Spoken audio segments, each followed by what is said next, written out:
police, police and fire cabinets on Thursday, 5th of June.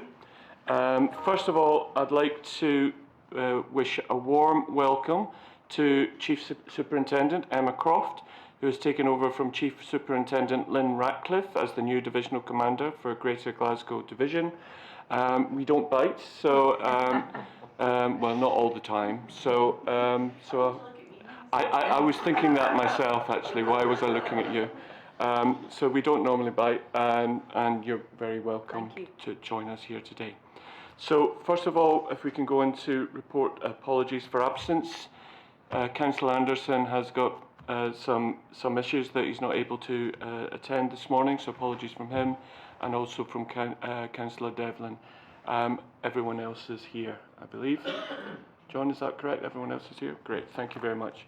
So item number 2, declarations of interest. Do we have any? No. So we'll move straight on to item number 3, which is the Police Scotland Performance Report for the 4th quarter of 24-25. And this will be taken by the Divisional Commander. Thank you very much. Thanks very much, Chair, and good morning. It's a great pleasure to be here. I will start with the report, which you've all seen and read, I will presume, so I wouldn't propose to take you through it bit by bit, but I would hope to just sort of highlight a couple of points and then clearly take some questions. For me, it's an overwhelmingly positive report. There's some good stats in there that you'll see, some significant progress from ourselves. But there's also some that have a bit of a tinge to them, and I would caveat that by saying where there's a tinge, it tends to be a national impact here. So if you look at some of our domestic incidents and you look at our general assaults, unfortunately, we've seen that rise across the whole of the country. What I would say to give you some reassurance is within the East Wren area in particular, they don't give us cause for concern in terms of trends or worrying times, dates, whatever else it might be. It's just unfortunately an increasing number. What you'll notice particularly with our violent crime and assaults is unfortunately a number of those have been against our own officers. So we're taking a lot of that into our own wellbeing, thriving workforce strand that we have internally. The public protection, we're also seeing a slight note and a particular increase in domestic style incidents. A lot of that unfortunately is private space. So we will absolutely work with anyone we can do to support victims of domestic abuse and to do the preventative work, but we are limited in terms of that privacy element as to what we can do when it's private space, houses, dwelling houses, etc. The other bit I would talk about is the acquisitive crime. For me, this is a significantly positive bit in terms of the house breakings, down 52% against the 5-year average. So essentially that means 37 less victims of domestic housebreaking. That is against the national picture, I would say. So for me, that's a really positive for East Renfrewshire. The last bit I was just going to talk about was hate crimes, and again I mentioned that because we are seeing an increase across the country with regards to the geopolitical landscape that we're all seeing across the world in particular.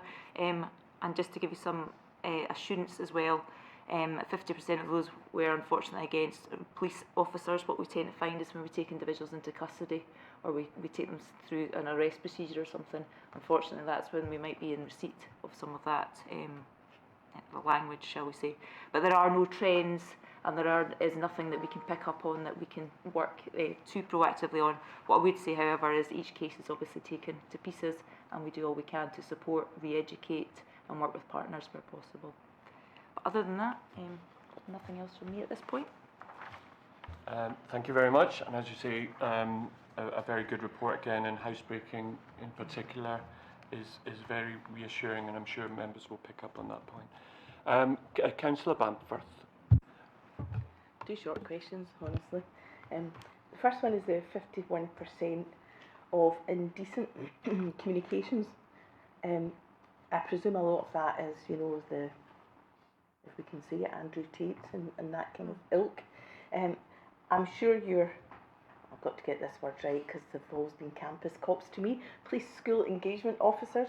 Are you, I'm assuming that they're involved in your going into schools, because I presume, or maybe I'm wrong and I just want you to clarify, is that mostly young people, and is it like pictures and sexting and or whatever the terminology is it that kind of indecent communications?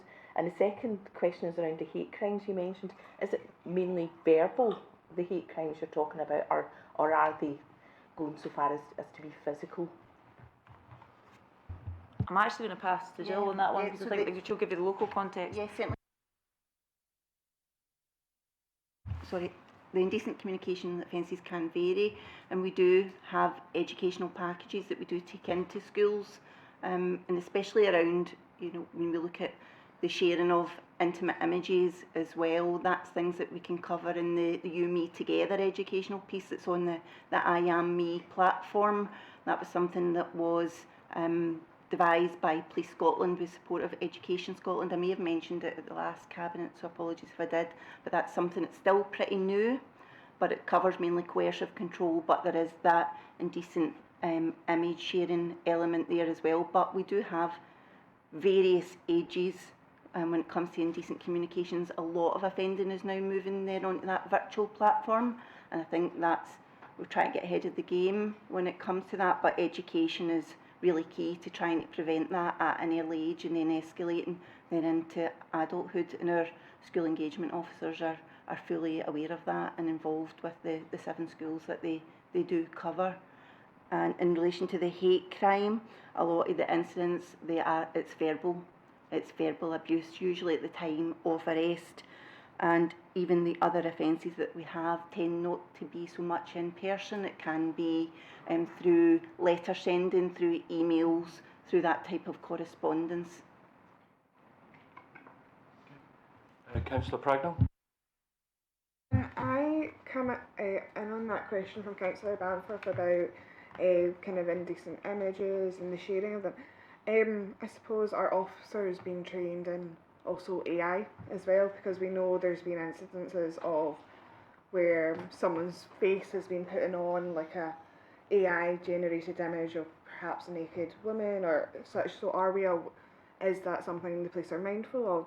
And also I've got another question with regards to shoplifting. We know this is a national trend and it has been increasing in East Renfrewshire. It mentioned that trained officers can attend and carry out security surveys of premises. How many surveys have actually been carried out in premises? If you had that information, that would be great. Thank you.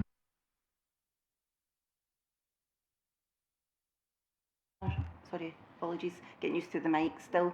Don't have the figures for the security surveys, but can certainly get that to you if you email me direct with that.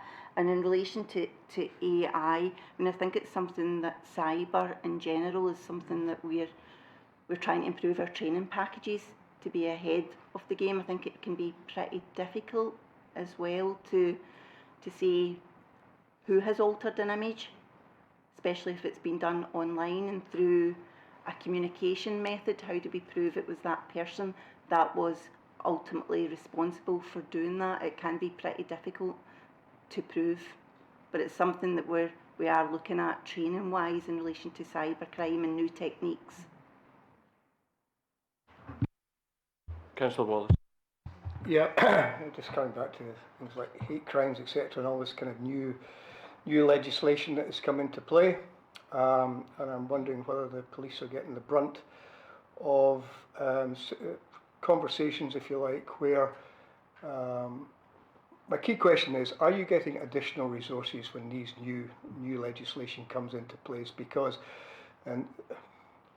you will get numerous people saying, for goodness sake, why are they looking at this tweet when all these real crimes are going on?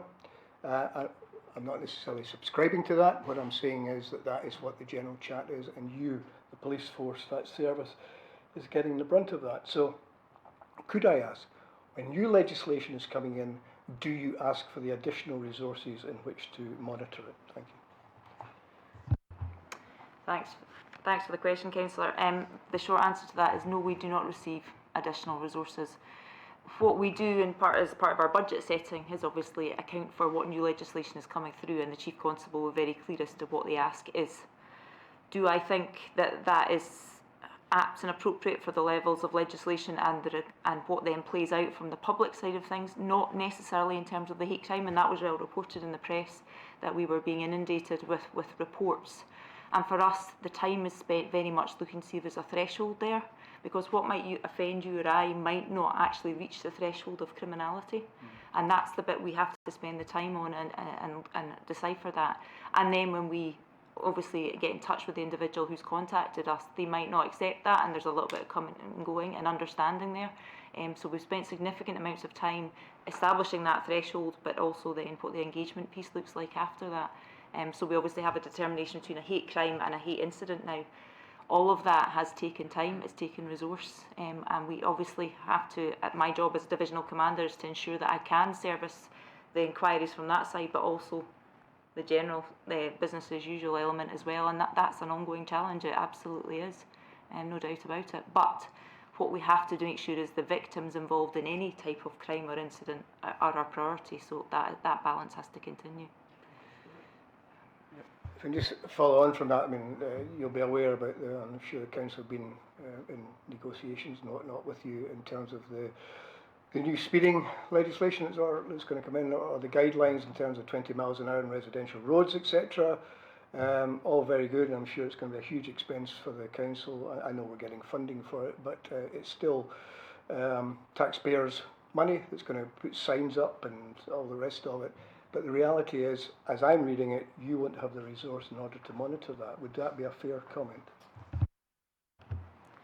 It would be a fair comment to say day by day we will not monitor it, but what we will do through initiatives and through our general roads policing patrols and our local policing patrols is obviously consider that as best we can in amongst our other priorities for the area. So it's not me saying we would not police them, but we will not day to day have a setup that would allow that, if you get my meaning.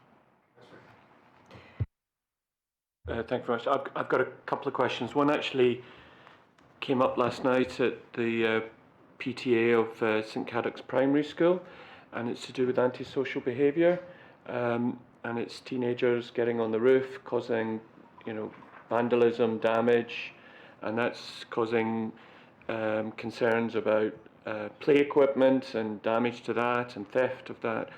And similarly, this hasn't been just now, this has been going on for a number of years. So if you could give me, actually not me, it's the school reassurances and what we're doing to support that. Thanks, Councillor. We do have youth disorder action plans in place, and they've certainly been running since the April school break, and they'll continue. So we rely on intelligence coming in. We look at our weekly trends on where the criminality is happening to make sure we've got our resources in the right place. So when we are alerted to the kids on the roof, the youth disorder, maybe incidents previously that we've seen at St Joseph's, we're able to direct the resources there. Certainly our local policing, our problem solving team, our community officers are aware of the issues. They mentioned kids on the roof, and I'll certainly highlight it again after the meeting. But certainly if there's any trends or anything that's not been reported, then I would encourage members of the public to come forward, because I'm looking at the resources on a weekly basis to make sure our action plans for youth disorder are in the right place. Stephen would like to come in. Thank you.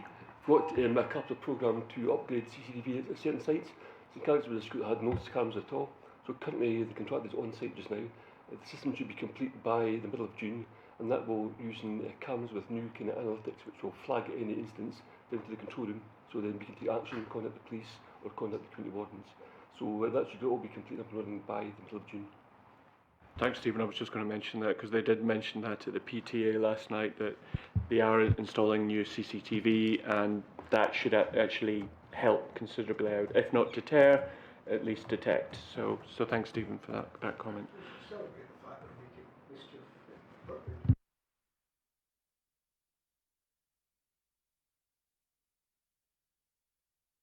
Well done for not using a microphone. So thanks. I do have another question, and it really is about the housebreaking and the reductions. That's pretty significant and very reassuring. Could you give us some flavour as to if there are any specific drivers behind that, or if there are any trends that you'd like to tell us about? I think I've only been in post now for 6 months, but I was aware there were significant increase in housebreaking previously. But thanks to the good work done locally by our specialist officers in the housebreaking teams, there has been some significant arrests.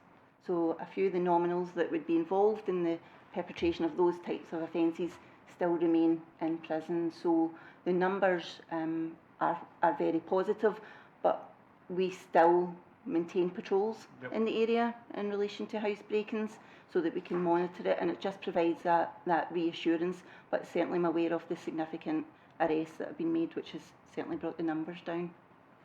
That is very reassuring. I know there was a major piece of activity, I think this time last year or maybe even the year before, so that's reassuring that we're seeing the benefits of that. So thank you very much for that. So unless there are any other questions for the police, thank you very much. We'll move on to the next item of the agenda, and it's item number 4, Scottish Fire and Rescue Service Performance Report for the 4th quarter of 24-25, and this report will be taken by Alan Coftree. Welcome, Alan. Thank you. Thanks, Chair. Good morning to everyone. I'd just like to give you a couple of updates just before I start. So Kevin Murphy, our previous area commander, has moved to another position within Scottish Fire and Rescue Service, and I know he's been in communication with everyone to let them know.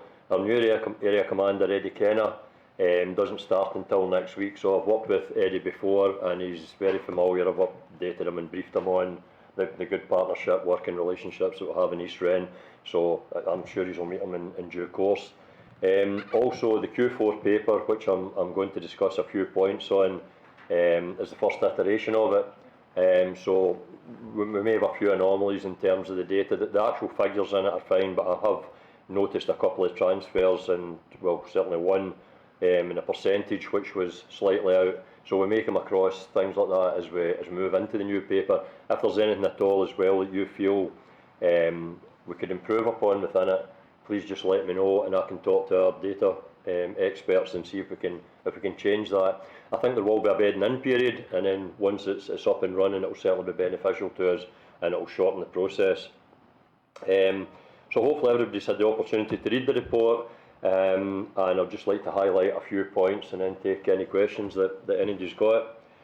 So in terms of accidental dwelling fires, there's an increase, but there's been no trends identified to any specific area.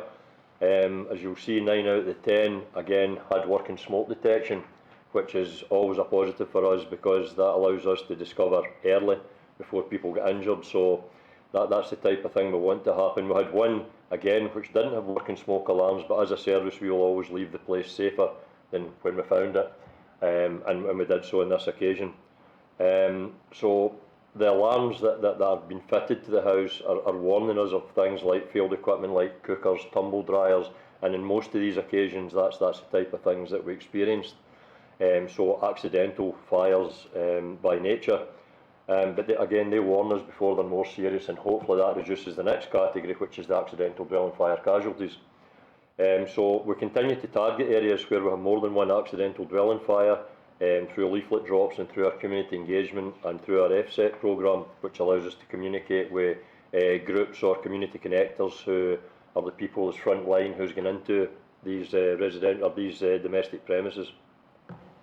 Accidental dwelling fire casualties will have an increase of from 1 to 10 in there. However, based across the broader piece across the last 3 years, this has just been a high instance, and of the casualties that came from 3 premises. So a couple of points just that I'd like to highlight during these. We have introduced smoke hoods. So for example, within flats or tenement buildings, to be able to lead people out safely without them being exposed to smoke or having to stay within the building, we have introduced new smoke hoods which we can put over people's head, and we can lead them out safely without them taking in smoke. These were used during one of these incidents very successfully, and very beneficial.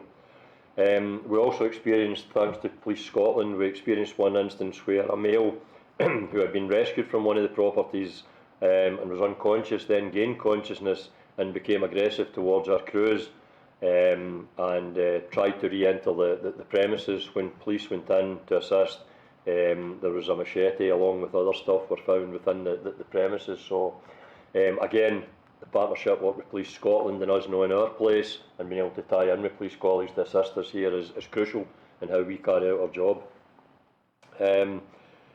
So moving on now to deliberate fires. So we've had a significant rise in deliberate fires, as I think everybody's aware of. We've been tying in with Police Scotland We've provided input to all high schools on the impact of not just the deliberate fire setting part, but the antisocial behaviour part that's the umbrella for that. We've also been using our juvenile fire setter intervention programme, so where people are identified as being involved in this, then we can intervene.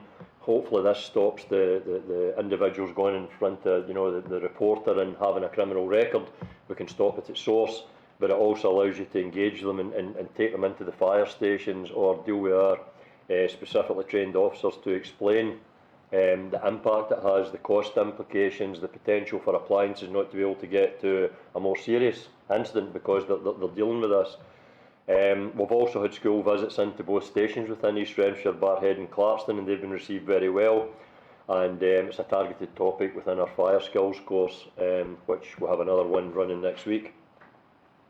Non-domestic fires, good reduction in there, and it's encouraging to note that there was no deliberate fires within that and no injuries sustained. Unwanted fire alarm signals, we've had an increase in that. That's in line with the national picture that we're seeing just now. So whilst it's still well below the figures we were encountering previously, we've applied a focus to that. So our UFAS champions within the stations will target any areas, and once we hit the parameters involved, then our enforcement officers will go out and introduce enforcement action to each of these premises. Again, encouraging to see significant reduction in road traffic collisions, because that's been a significant problem for us for 2 or 3 quarters now. I think that the joint initiative we carried out with Police Scotland, the stand-up sessions or the pop-up sessions that we had, have been very successful, and it's allowed us not only to target, we can carry out the education piece within the schools for new drivers. However, I think it's every bit as significant to identify who's involved in these instances we've already spoken about. And when we look at a totally different age group, then we need to intervene and put something in place to try and reduce that, which we did do along with police colleagues, and it's, fingers crossed it continues like that. I think we'll be introducing more of these pop-up sessions, because whilst we've kind of stopped the rot, if you like, just now, I think we need to continue with that to get the message out there. Our new home fire safety visit app has been introduced. Work is still ongoing to sign up all partners to the new app. Currently we can still refer by phone or through the CAT team on the national website. So the new app will allow for an easier transition of the information, and it fits in with the requirements of GDPR. So our old system's gone, and again we're going through a transition period going on to it. It may well reduce the overall numbers of home fire safety visits that we carry out, but it won't impact on the ones that we carry out at incidents, and it will certainly not impact on the high risk and the very high risk, and these are the ones that need to be focusing on. When we look at the process we had previously, our crews, their capacity was taken up significantly by carrying out home fire safety visits on people that had working smoke alarms. They may be in a council premises that's fitted out with all the latest equipment, and we're going back for a revisit every year or every 2 years, every 3 years, whatever the scoring matrix has shown up. So that's now been removed, and we'll be dealing with high and very high risk people at all times. So that allows our action teams to have more capacity to tie in with partners to be able to address this. A quick update on fire skills. So the last course went really well. Thanks to everybody for supporting it again. It was a brilliant success, and I'm opening the next one, which is on Monday. It's running the whole of next week. So for anybody that can attend, thanks very much again for the support, and feel free to pop in at any time to Clarkston Station during the week and have a view or have a cup of tea. And if you don't manage, though, really appreciate the support on the passing out parade on the Friday. And more than happy to take any questions. Thanks very much, Alan, and thanks for the new format, and I'm sure there'll be some questions on that, and as you say, we'll iterate this over time. Yep. One request from me on it is the comment boxes you've got, if you could increase the font a little bit for those that are a little bit hard of seeing. As trying to get it, and I'm working on that just now. That would be helpful, thank you. So I'll open it up. So Caroline, please. Thanks. And can you arrange for there not to be any rain next Friday? Because the last time, if you remember, the fire skills course was horrendous. But anyway, it was great. and we will definitely be back because it's so nice to see. It really is to see the kids and what they get out of it and the skills is quite incredible. A couple of questions. One is about the fires that have gone from 34 to 81, which is an increase of 138%. Is that, we know, believe it or not, we had unexpectedly, as we all realise, 5 weeks of dry weather, but I'm not sure if that kind of covers this area because I can't remember when exactly the good weather started. Is that was it the lack of rain or is it more incidents? No, there's. Do you want to the rest of the question? Another question was that the fire casualties, there were 10, and you mentioned the fire-related hospital treatments. You mentioned about there being smoke inhalation. Were these domestic incidents or were these commercial premises? And the smoke hoods, are you taking them into every fire now? Are you taking them into not just flats, but are you taking them into individual homes as well? And this home system app, last question, the home system app, does that also include the HSCP? Do they have access to that? Because I know you do a great job in getting in and doing the slips, trips and falls and identifying vulnerable older people. So do the HSCP have access to that as well to refer to you? Thanks, Councillor. So going on to the first one, so deliberate fires, these were predominantly refuse fires. We did have some grass fires and forest fires, but it was kind of early on in the year for that. But there was about 3 or 4 identified areas which we worked closely with Police Scotland, where we had a surge in them, and we carried out the initiatives that I spoke about there to drive these down. One of the first kind of actions that we took was during the fire skills course. There was a couple of people on that course, and I can't emphasise this enough. It's so important to get the right people in these courses. It's not about getting people on for a wee break away. It's about getting people on that's been involved in the likes of criminality, antisocial behaviour, deliberate fire setting. It may be somebody who's went through a difficult time at home. So having that right mix in there, and then also targeting the narrative through the course directed at these things. If you bring a young individual in to these courses and you sit for 6 or 8 hours, whether it be ourselves, then police colleagues and ambulance and whoever else is involved, and we just drum on about the one thing, for example, deliberate fire setting, they shut off. So it's about targeting it out through the week and bringing in the impact it has on our partners, the impact that it has on the locality, the cost implication to the local authority. So we kind of drip feed that in through the week. So it's important that you have the right people on there. When we run one of our first courses, knife crime was one of the big hitters, and we dealt with that at the time, and that's been a great success. So this has been a spike which we encounter every now and again. The key thing is that we identify that spike straight away. We note there's a trend, we see where it is, and then we deliver our resources accordingly. We match the resources to the risk that's there. So as Police Scotland spoke about earlier, we don't get any additional resources when these things happen.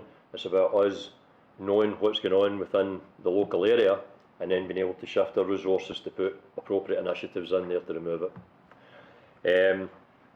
The domestic, so the casualties involved, yep, they were all domestic casualties.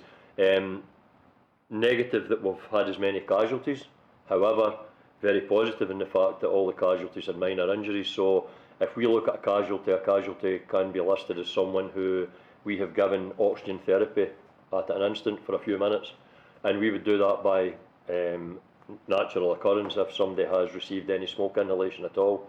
So that would be deemed a casualty. Someone who ambulance service would recommend to go to the local hospital for an examination. They may be released half an hour after it. But if you, for example, look at an elderly person who's taken in smoke, it's very difficult to measure how much smoke they've taken in. If their saturation levels are sitting at a fairly adequate level at that point in time, if they have an underlying health condition, then an hour later they can plummet very quickly, and it's a different story. So a precautionary check-up with the appropriate equipment within the hospital is always worthwhile. So sometimes while these figures look high, a lot of it's precautionary just to make sure that the people's okay. Smoke hoods, yep, we carry them into every incident. Our BA operatives carry them into every incident. They're a great asset to have because previously, you know, a firefighter going in wearing breathing apparatus is fully protected. You know, in the likes of flats or tenement buildings, for example, or for example in a house where they're in a room that we can open the window and we can get them to the window, and treat that as a protected area to an extent. Sometimes, you know, if we have a smoke hood, we can just put a smoke hood on them and take them right out into fresh air. That's them safe. So we've got them in all appliances, and they're carried regularly, whatever the type of fire it may be. And home fire safety visits, the new app is available to everybody. There's a few intricacies involved in it in terms of getting everybody to sign up. We were very proactive within East Gren, so for the likes of our Falls referral, etc., we had set up data sharing protocols. That's still in place just now, and that will remain in place until the Appendix B, everybody's satisfied that we have that, which will cover the reciprocal referral part. So the Appendix A, the first part of it, is only about passing the information within the parameters of GDPR, but the second part allows us to pass information directly between each other on the individuals, and that's the key bit, and as we know, all departments are working on that just now, and as we've said from the beginning, we can set up additional information sessions to anybody that requires it within any of our partners. But no, it definitely is. As previously, we had a huge amount when we introduced home fire safety visits. It was you know, the advent of them was absolutely brilliant, because we discovered so many people that didn't have working smoke detectors within their premises. However, when you get to a stage that every 3 years you're going back and the people have the working smoke detectors and everything's okay, you know, you see the percentages going right down, and your capacity's taken up by going to these premises where you're still looking to get into the people that don't have them, that the people that's vulnerable, the people that maybe, you know, have situations going on in their house, they knock them off ceilings, things like that. So it allows us capacity to deal with the most vulnerable. So we'll still continue with high risk, very high risk. All the referrals that will go in as normal. It's only the ones that you know, are low risk, and that won't be. They're not written off. They'll still be given an advice sheet and a number. So if they have a requirement for us to attend at any point in time, they just phone into the hotline and we'll come out, or email in, and we'll still come out and see them. I think Louise would like to come in. Yeah, thanks. It was just to build on a wee bit of the questions from earlier and just now, and give a bit of the broader context behind what Alan's talking about. So there's a community learning and development multi-agency partnership that sits behind a lot of the work to identify people that might be going down the path of antisocial behaviour, etc., and also the community safety partnership as well. So last week we had our community learning and development progress update, and also our plan going forward at Cabinet. So it was identifying some of the work to kind of funnel down. You're saying it's about identifying the right people at the right time. So there's a lot of diversionary work that goes on in local communities through the community learning and development team, and working in strong partnership with schools. So the report was highlighting 538 young people that had been through some kind of diversionary activity last year. So that's early intervention, prevention. So it's like youth clubs, holiday programmes, targeted group work, and that is doing exactly what Alan says. It's about trying to build relationships with youth work staff, so that there's those trusted relationships on the street, and that would link into kind of police, etc. as well, and building those trusted relationships, developing skills and confidence, building that respect for others and also the communities in which they live. And that's a real part of what Fire Skills does as well, shows the consequences of behaviour, gives them the chance to participate in experiences that they might not get actually through other means, and making informed decisions about that risk-taking behaviour is what we'd call it, and making sure that they can feel safe and listened to in what they do. So that's the kind of broader diversionary piece. There's also a really proactive approach in schools with our community learning and development colleagues, and what's called personal, I couldn't remember the name earlier when you asked, personal, social, health and economic, PSHE curriculum that all the kids get, and that is drilling down into themes that would be relevant to them at the time. So that will be picking up some of that internet behaviour and what's happening there, and that's going on in schools at all age groups, and it will drive down into things like alcohol use and knife crime or fire setting and these sorts of things as well. And then you get the funnel of where we are identifying young people who have perhaps come to police attention or your own attention in terms of fire service. Then those are the ones that we would be trying to put through the fire skills course. So we had 20 through last year. We had another 25 young people on a one-day taster as part of the summer programmes last year, and we've got the course next year that next week that the council's funding as well. So there's just a lot of background work into that and links into schools that I thought it was worth highlighting. Thanks. Louise, thank you very much for that. A lot of this work can be very invisible, and it's partnership working, and the public only see when something happens antisocial, but it's very reassuring that there's an enormous amount of focus and attention across all partners to deal with these issues, and it's almost a thankless task because it's only when something happens that people will comment, but it's amazing work, and anyone that's been to the fire skills course will see the real benefits on that. Any other questions? Councillor Wallace. Thank you. I was mentioning earlier on with the police about the new laws that come into place and resources, etc. I'm thinking also about new technology, particularly with our move from fossil fuels, for example. You mentioned collisions on the road. I'm thinking about fires with EVs. Not just that, as to whether there's any implications in homes. Are there batteries going on fire there? I'm thinking more broadly. I'm aware in Ayrshire of a battery storage facility which went on big fires in the space of 12 months at the same facility, and I dare say you'll be aware that planning permission has been given in Eaglesham, a conservation village, for a battery farm to be placed there. Just wondering to what extent you were involved in that decision, and whether you would have any concerns, and really just a kind of broad overview of the police forces, the fire services view on this new technology. Thank you. Sorry, Alan, I think it'd be helpful in your response to differentiate battery storage from battery recycling, yes. Which has been misunderstood among the wider public in East Renfrewshire. So, thanks for the question, Councillor. We are very much involved in these sites prior to them opening, so we're currently involved in the discussions about the site you're referring to just now. I was very much involved in the debrief of the one that happened in Kilwinning, and some of the officers that's involved with myself attended that incident. So for us, there's a legislative measure for the people who open up these sites, and our input starts very much at the beginning of that. So we're currently invited just now to sit down, and we'll go through all the safety measures that's put in place. So someone opening up one of these sites has got an obligatory obligation an obligation to invite us to the table to discuss it. And then we'll go through all the implications that it may have on us to make sure there's appropriate measures put in place there in terms of for our attendance, our ability to have awareness of it, have operational intelligence. So for each, if you look at any site which has maybe a complex layout that have a danger, or there's a high sleeping risk or life risk within them, then we have what we call an operational intelligence report there for that, and they're kept on file.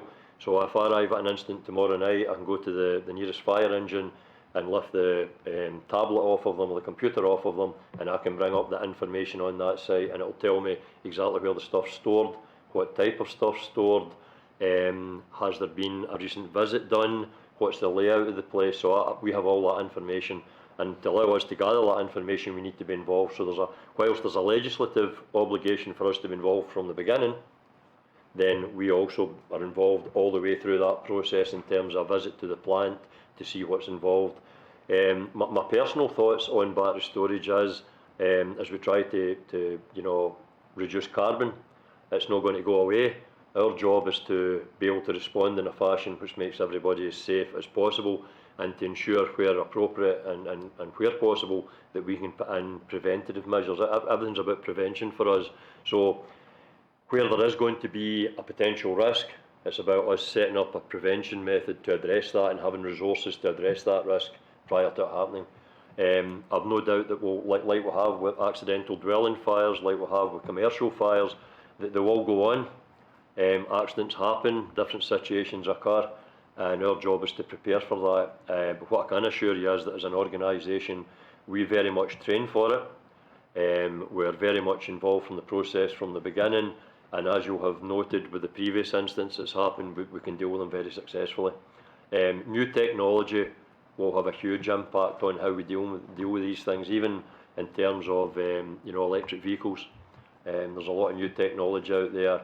Again, it comes down to budget, and from that budget, it's not just about buying new technology, but it's about training people appropriately to make sure that they can deal with it, and that's part of our training process.